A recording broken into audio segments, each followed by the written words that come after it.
May the words of my mouth and meditations of my heart be acceptable in my sight, my Lord and Redeemer. In the name of the Father, the Son, and the Holy Ghost. Amen. Please be seated. Well, as always, and particularly this week, after the bishop's visit last Sunday, I was thinking about how absolutely special all of our parishioners are, and our participation, and the glory, and the wonder, and the fun that we had last weekend participating in God's church. That's really a great thing to see in a very staid Anglican way that we normally are. Well, I've been perusing Acts back and forth, and it kind of as I was thinking about that, I actually brought myself back to the very first verse in the book of Acts, and it reads thus: "The former treatise have I made, O Theophilus, of all that Jesus began both to do and teach." Well, how does that relate to my previous comment? Well, this is certainly an unusual opening. It really is. It's kind of you start differently usually when you write a book for this particular pamphlet. And yet it was quite normal when we remember that the author who wrote this book also wrote the Gospel according to Luke. The phrase, "The former treatise have I made, O Theophilus, of all that Jesus began both to do and to teach," Acts 1:1. This makes reference directly back to the Gospel.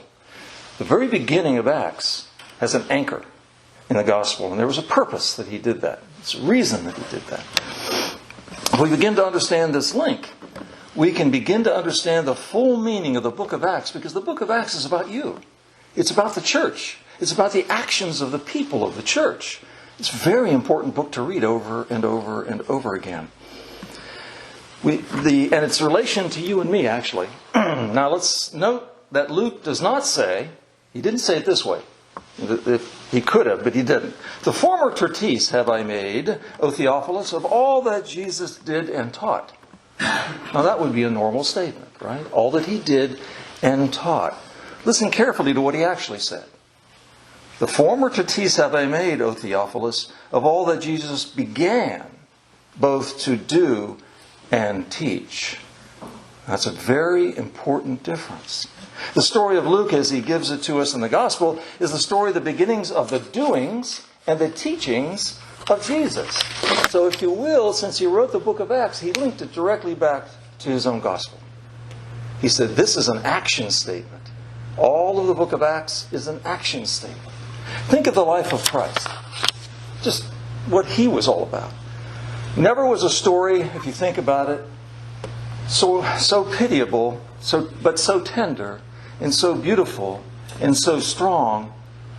But if it was only a story, then you and I wouldn't be here today. It would just be another book in the classics that we would read on the shelf sometime. I don't know about you, but I have bought a lot of the classics. I have yet to read them. They're pretty, and they sit there. But one day, hopefully. Men are not remade, nations are not developed, and human society filled with new influences and new thoughts and new conceptions by a story contained in an old pamphlet somewhere. That's not what it is. I love it when I walk in to a home, and my home was this, not my present home, but when I was younger, when I was a kid, my home was this way. There was a Bible on the table. And I knew for a fact that it was never opened. It looked good. It was sitting there. It was on the coffee table. Everybody could see it when you came in. And every once in a while I would move it and open it, and I got chastised because it was out of place. It needs to be a certain place. That was my aunt. Everything had to be in its place. She was like Adrian Monk, if you've ever saw that. It was sort of like that. You walk, and there was plastic on the rugs. Not just on the furniture, on the rugs. It was a good place to go. She would hand me a book and say, "Sit and don't move." And that's what I did. Anyway, so how are we transformed? By the things he began to do and to teach. Not what he did, but what he began to do and teach. The world is not transformed by the telling of a story of the death and life transcendently beautiful 2,000 years ago. The world is transformed by the living Christ throughout all time. He began to do, and thank God, has never stopped doing. He has never stopped. That's what Luke was telling us. He began to teach, and thank God, that has never stopped. Now, how is it never stopped? Because we are supposed to be his conduit. It has never stopped through you. Christ did not pass away from the world when he rose from the dead and ascended into heaven. He has been here always, doing and teaching and inspiring through you. Through you. You are not gathered around the memory of a Christ who was. We are gathered around the presence of a Christ who is, who's present. We're not here because of the pitiful and majestic, radiantly beautiful story. We're here because Christ is here. Christ is here.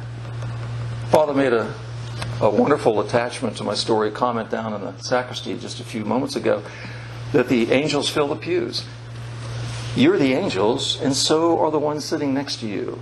You think the pew is empty. I don't think it is. You're sitting next to those that have been a part of the church for eons.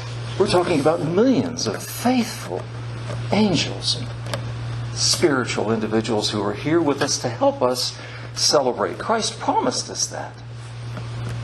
Let's go back to the Gospel of Luke, since it was his book. Chapter 12, 49 through 50.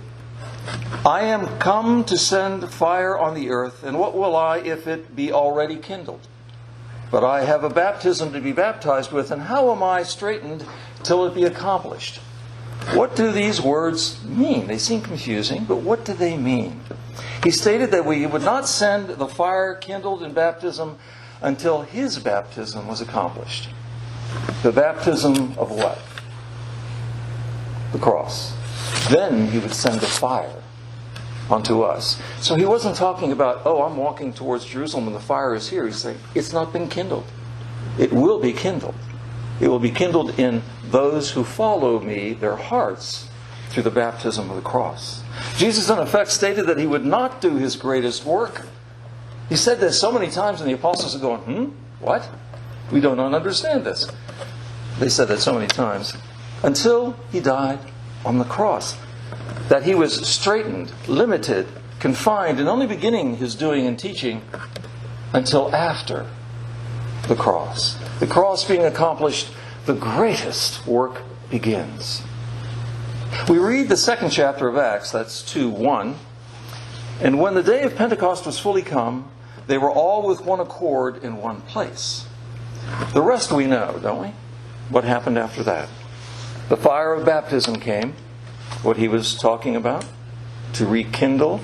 The fire of baptism came, and it's coming, the little group of disciples were made one with Jesus like never before. Wouldn't it be wonderful for us to be in that room and to be part of that? Because what happened to them? Their eyes were opened. I mean, I don't know about you, but I always take it back because to me it's the most astounding thing that God has ever created. That's when you fall in love. What a creation God gave us through that, to fall in love. Your eyes are opened, right? You see that person for the first time? Really? Is that not amazing? And then all of a sudden, you don't matter anymore.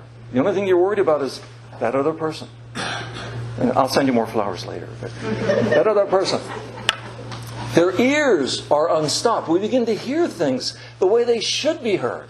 We begin to listen to people we've never listened to before. Their hearts, previously cold, were flamed with fire. And they saw the world open to them. To them, the word of Christ became absolutely real. All he began to do, he is still doing, and we are his workers. All he began to teach, he is still teaching, and we are his messengers. Jesus Christ is just as attractive a personality in the 21st century as he was at the dawn of the first. He still attracts men and women to his teachings, to his actions, but he does it through you and through me. Remember, smiling Christians. Through you and through me. You see, it is not the problem of how we get the crowds into the church. That's not the problem. I always like that because we've played with that for years. So have I. Let's see, if we only use the right PR, or if we only use the right PR firm, or if we only did this, or if we only did that, or... That's not the problem. It's the problem of how to show Christ in the parish. You've done that already by the cross outside. You have made such a bold statement of the baptism of Christ, and therefore, as Luke would say, the works of Christ. You have just made a statement that we are now part of the works of Christ through His baptism with a cross outside. What an amazing statement that is to the community. He will draw the crowd. We can't do much. He will draw the crowd. But we are to be the example of Christ. Once we successfully do this, people will come to Him through us. They may not come to this parish, but they will come to Him. If they trust you as a Christian, they may become one. I don't care which church they're in, as long as they become one and they come to Christ. His pews will be filled. His word will be shared. That's the most important thing. If we let the great, warm, living heart of Christ be shown, people can't resist it. They just can't resist it. We get angry. We can, politically things go on. We can do all kinds of things. But the one thing that people can't resist is love. They may hate you for it. That's because they are being drawn toward it and they don't want to be. And the more they're drawn towards your love, the more difficult they become. But you know what? There's a threshold where they cross and they're won. You have won their hearts. You just have to stand there in the battle of love. The things which hide Him eventually drive Him out, and those who seek Him as well. But let Him be present. Some suggestions. Managing the whole business of this church has been done so beautifully and so Christ-like. It's perfect. Glorified at every Mass spoken at this altar. And Father and I have a very difficult time sometimes getting through Mass. It's such a glorious event to have God present on the altar. And shining through your eyes and voices. Listen to you when you sing. I don't know about you, but it's hard to walk down the aisle. It sounds so glorious when we're walking in the processional. Teaching in gentle language. That's not me, but teaching in gentle language. And let Christ be seen by His people. Let Christ be evident in His parish. And men will come. Men and women will come. Jesus is very plain in His language. He wasn't fancy at all. He wishes to bring men to Himself through us. So, are we likely to attract people to Him? He is waiting, finally, He is waiting for our feet to run errands for His sake. That's what He's waiting for. Our hands to touch men with His love. And our voices to sing with the tone of His compassion, the gospel of His grace. I think on Valentine's Day, that's a wonderful message to share. We have two martyrs who died because of their love for others. Remember that. In the Father, the Son, and the Holy Ghost. Amen.